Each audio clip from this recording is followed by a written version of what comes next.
for each job in the mine, we're trying to support 5 jobs outside of the mine. One of our management's objective to create a sustainable community for the future, post-mining.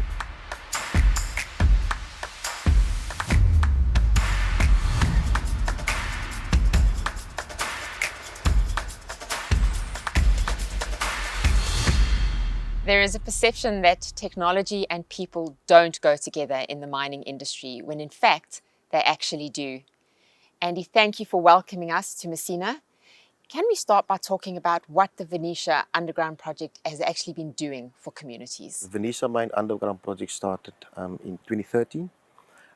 At that time, the end of mine was planned at 2022. Through this underground intervention, we've extended our life of mine to 2046. During the time of construction, there was a lot of jobs that we've supported. We estimated more than 10,000 jobs over the period of 10 years. But not only the jobs that is important, but the skills that we've transferred to the community from a construction point of view. By extending the mine, we were able to develop a lot of economical projects within our community. And from a skills development point of view, our community is then equipped to work in other areas of the country as well. One of our sister mines, Makalakwena, is going underground as well. We've capacitated in terms of transferring of the skills for the other construction industries as well. Andy, there's another perception that I want to address, and that's that communities feel that the mine needs to support them in terms of job creation. But I believe the story is so much bigger than that. Yeah, the perception is always there. However, we've commissioned a study a few years back when we actually saw that there's a few economical drivers in our community. The main one is actually agriculture. Second is retail. And third on that list is mining industry. If you look at the population in Messina, is about 132,000 people, versus in Blouberg, it's about 173,000 people. All of them cannot work on the mine. The mine currently employs, in the construction phase, about 6,000 people, with the future ramping down to about 2,000. Part of our Building Forever plan, we've committed to create for each job in the mine, we're trying to support 5 jobs outside of the mine. To date, we've supported more than 11,000 jobs through our different interventions to create a sustainable community for the future. And the different interventions that we brought or we've put in place to support that jobs was agriculture development programs. We have a rural farmer development program that looks at small farmers, and then we have the farther figure of that in the Blouberg area, that is the Blouberg Agri Hub.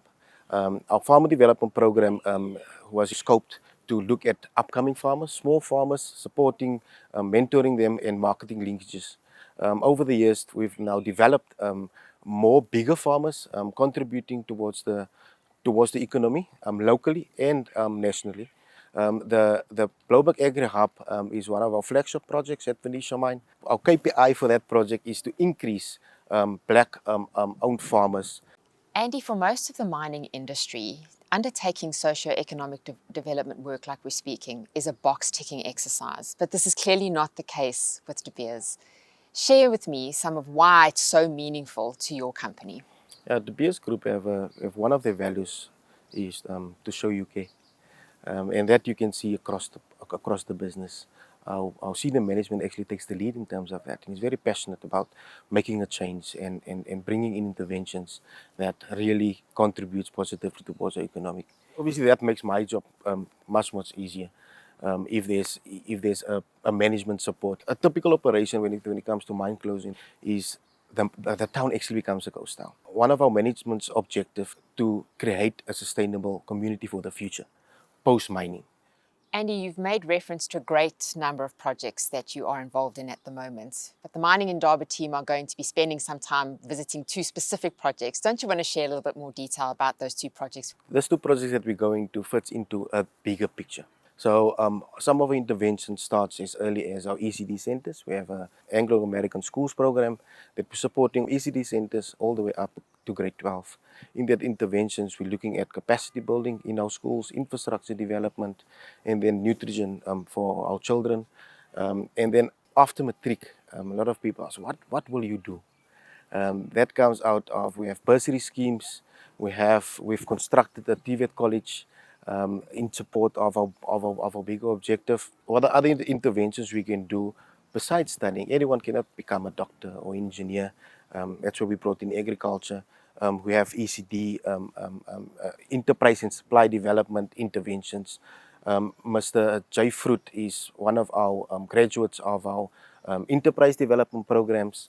Actually, very exciting. He took a local product and he actually branded and he developed a drink for everyone to use. In our program, we've brought in business development, marketing, branding, standardization of the product, then some infrastructure development as well.